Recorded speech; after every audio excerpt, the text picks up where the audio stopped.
একটা কথা বলবো কি? রাজ ইশারা করলো।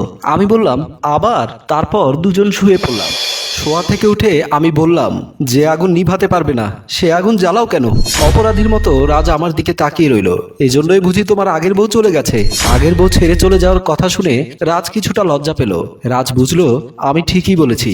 রাজের অক্ষমতার কারণেই আগের বউ তার সাথে 3 মাস সংসার করে চলে গেছে। কি করব? সারাদিন অফিস করে এসে আমার শরীর কি সায় দেয়? আমি বললাম, নাকি অফিস ছুটির পর অন্য কোথাও গিয়ে আমার কাছে আস্তে আস্তে সব শেষ করে ফেলো। দেখো মিম, তুমি যা কিছুই বলো আমি মাথা পেতে নেব, কিন্তু আমার চরিত্র নিয়ে প্রশ্ন তুলো না। আমিও জানি বিয়ের পর থেকে তার ভেতর এমন কোনো আচরণ দেখিনি যে তার চরিত্র নিয়ে আমি প্রশ্ন তুলতে পারবো, কিন্তু তবুও রাগের মাথায় বললাম, যার শরীর ঠিক নেই তার চরিত্র দিয়ে কি করব? বলেই আমি খাট থেকে নেমে বাথরুমে ঢুকে গেলাম। বাথরুমে ঢুকে আমি টেপের পানি ছেড়ে দিয়ে গোসল করতে লাগলাম। আমার বিয়ে হয়েছে আজকে প্রায় 3 মাস। এই 3 মাসের মধ্যে আমার স্বামী একটি রাতের জন্য আমাকে ঠিক মতো খুশি করতে পারেনি। প্রতিবারই সে নিজের চাহিদা শেষ করে নিস্তেজ হয়ে যায়, আর আনন্দের মাঝপথে আমি ছটফট করতে থাকি। আমার কষ্টটা কাউকে বলতেও পারে না, সহ্য করতে পারে না। পেটের চাহিদা কিছু খেলে মিটে, শরীর এবং মনের চাহিদা পরিপূর্ণ সুখ না পেলে মিটে না। প্রতি রাতে রাজের এমনটি হয়, আর আমি শরীরে জ্বালা মিটাই গোসল করে। এভাবে আর কদিন? এবার একটা ডিসিশন আমাকে নিতেই হবে।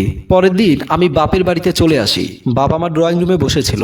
আমাকে দেখে মা বলল, কিরে মা, কোনো খবর বার্তা না দিয়ে চলে এলি? জামাইয়ের সাথে কোনো ঝগড়া হয়েছে নাকি? জামাইয়ের সাথে কোনো ঝগড়া হয়নি, এমনি এসেছি। তুই এলি, জামাই এলো না কেন?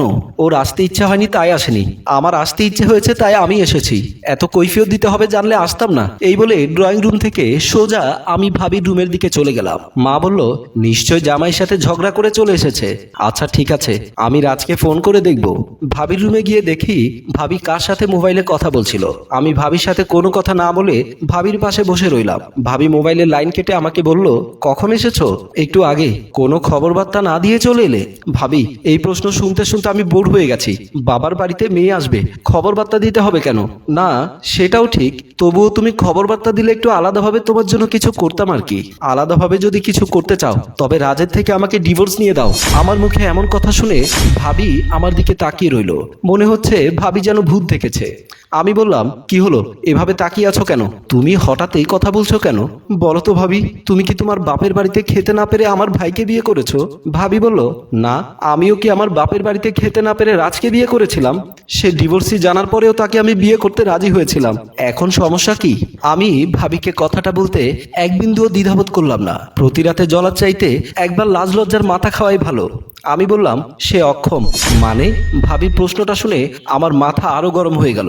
বললাম, তুমি কি বাচ্চাগুলো মুখ দিয়ে প্রসব করেছো? পুরুষের অক্ষমতা মানে বোঝো না? এবার ভাবি হাসতে লাগলো। ভাবির হাসি দেখে আমার আরো বেশি রাগ হচ্ছে। আমি বললাম, এভাবে হাসছো কেন? এখানে হাসির কি পেয়েছো? আধুনিক যুগে এসে যদি বলো স্বামী অক্ষম দুর্বল, তাহলে আমি না হেসে কি করব? শোনো, তোমাকে তোমার ভাইয়ের কথা বলি। বিয়ের প্রথম প্রথম তোমার ভাই ওরকমই ছিল। ভাবির মুখে এমন কথা শুনে আমার মনে হলো পৃথিবীর সব মেয়েরা কি একই সমস্যায় ভোগে? তবুও ভাবির কাছে জানতে চাইলাম, সমস্যার সমাধান হলো কিভাবে? ডাক্তারই সমস্যার সমাধান করেছে। এই সমস্যার সমাধান দিতে অনেক বিশেষজ্ঞ ডাক্তার রয়েছেন, যাদের কাছে গেলে ভালো ট্রিটমেন্ট পাওয়া যায়। ওর সমস্যার সমাধান হবে কিনা জানি না, ডিভোর্স সমস্যার সমাধান নয়। রাজকে বুঝিয়ে ডাক্তারের কাছে নিয়ে যাও। বিকেলে দেখলাম রাজ অফিস থেকে সোজা আমাদের বাসায় এসে উঠলো। ড্রয়িং রুমে এসে বাবা মাকে সালাম করলো। বাবা মা বলল, বসো বাবা। রাজ সোফার উপরে বসলো। মা ভাবিকে ডাকতে লাগলো, বৌমা বৌমা। ভাবি গেল। রাজকে দেখে বলল, কখন এলে? রাজ বলল, একটু আগেই। বৌমা, জামাইকে ভেতরে নিয়ে গিয়ে একটু নাস্তা পানি দাও। না মা, নাস্তা পানি লাগবে না, আমি মিমকে নিতে এসেছি। সে কি করে হয়? এখনই চলে যাবে? আজকের রাতটা থেকে যাও। বাসায় কেউ নেই। কেন, তোমার মা কই? মা আমার বোনের বাড়িতে গেছে, তাই পুরো ঘর খালি। থাক, এক রাতের জন্য এমন কিছুই হবে না। রাজ বলল, তবুও। সাথে সাথে ভাবি বলল, মুরব্বীদের কথা অগ্রাহ্য করে যাওয়া ঠিক হবে না। আজ রাতটা থাকো, কাল সকালে মিমকে নিয়ে যেও। রাজা শ্বশুর শাশুড়ির কথা ফেলতে পারলো না। ভাবির সাথে ডাইনিং রুমের দিকে চলে গেল। রাতে খাওয়া দাওয়া করে আমি রুমে আসলাম। দেখলাম রাজ খাটের উপর আমার জন্য ওয়েট করছে। আমি রাজের পাশে থেকে বালিশ এবং একটা বেডশিট নিয়ে আর একটা কম্বল নিয়ে ফ্লোরে বিছানা করতে লাগলাম। রাজ অবাক হয়ে আমার দিকে তাকিয়ে আছে। তাকে পাত্তাও দিলাম না। আমি ফ্লোরে বিছানা করে ওখানেই শুয়ে পড়লাম। তার সাথে কোনো কথাই বললাম না। রাজ বুঝতে পেরেছে আমি তার উপরে রেগে আছি। সে খাট থেকে নেমে আমার পাশে শুতে চাইলো। সাথে সাথে শোয়া থেকে উঠে বসে গেলাম। বললাম, আপনার এখানে শুতে হবে না, আপনি খাটেই ঘুমান। আমাকে আপনি করে বলছো কেন? কারণ আমি সিদ্ধান্ত নিয়েছি আপনাকে আমি ডিভোর্স দিয়ে দেব। এবার রাজ কিছুটা গম্ভীর হয়ে গেল। আমি বললাম, আমি সারা জীবন জ্বলতে পারবো না। আপনার আগের স্ত্রী যেভাবে গেছে আমিও ওভাবে চলে যাব। আপনার কাছ থেকে কাবিনের টাকা দাবি করব না। আপনি ওই টাকা দিয়ে আরেকটা বিয়ে করে ফেলবেন, আর আপনার দেয়া গহনা সব আমি আপনাকে ফেরত দিয়ে দেব। আমি কথাগুলো বলছি আর রাজ নীরবে চোখের পানি ফেলছে। তার চোখের পানি দেখে আমার কিছুটা সহানুভূতি হলো। আমি তারপরও বললাম, বলেন কখন কাজী অফিসে গিয়ে আমাকে ডিভোর্স দেবেন? আমার সাথে সংসার করতে না চাও করিও না, তবু ডিভোর্স শব্দটা এনো না। আমি তখন তাকে বললাম, আপনার সব ফুরিয়ে গেছে মানে তো আমার সব ফুরিয়ে যায়নি। আমার জীবন যৌবন এখনো রয়ে গেছে। আমার স্বামীর আদল সোহাগ লাগবে। আচ্ছা, ডিভোর্স কি সব সমস্যার সমাধান? তুমি যদি সমস্যার সমাধান করতে চাইতে তাহলে অনেক আগে ডাক্তারের কাছে যেতে। নিজের অক্ষমতা, নিজের দুর্বলতা এইসব বিষয় ডাক্তারকে বলি কিভাবে?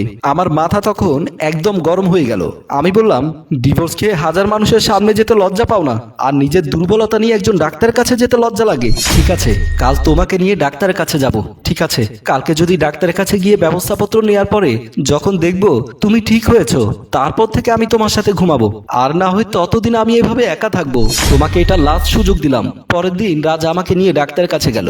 ডাক্তারের কাছে গিয়ে আমি এবং রাজ ডাক্তারকে সব খুলে বললাম, আপনি দেখুন তো ডাক্তার সাহেব, উনি এই সমস্যা নিয়ে আপনাদের কাছে আসতে লজ্জা পাচ্ছে। ডাক্তার বলল, মানুষের বিভিন্ন রোগের মতো এটাও একটা রোগ, আর এই রোগের চিকিৎসাও আছে। কিন্তু দুর্ভাগ্য, আমাদের দেশের অনেকেই এই সমস্ত বিষয় নিয়ে ডাক্তারের কাছে আসতে লজ্জা পায়, তাই তারা বিষয়টা এড়িয়ে যায়। যার কারণে এখন সমাজে বেড়ে গেছে পরকীয়া এবং ডিভোর্সের ভয়াবহতা। তারপর ডাক্তার সাহেব কিছু ব্যবস্থাপত্র লিখতে লাগলো। দেখো তো, আজ আমার মনে সব খাইশ তুমি মিটিয়ে দিয়েছো। আসলে আমি এতদিন ধরে লজ্জা নিয়ে ডাক্তারের কাছে না গিয়ে বড় ভুল করেছি। আমি যদি আমার সমস্যা নিয়ে অনেক আগেই ডাক্তারের কাছে গিয়ে ট্রিটমেন্ট নিতাম তাহলে আমার আগের বউ যেত না। আগের বউ না গেলে কি তুমি আমাকে পেতে? ঠিকই বলেছো। একটা কথা বলবো কি? রাজ ইশারা করলো। আমি বললাম, আবার? তারপর দুজন শুয়ে পড়লাম।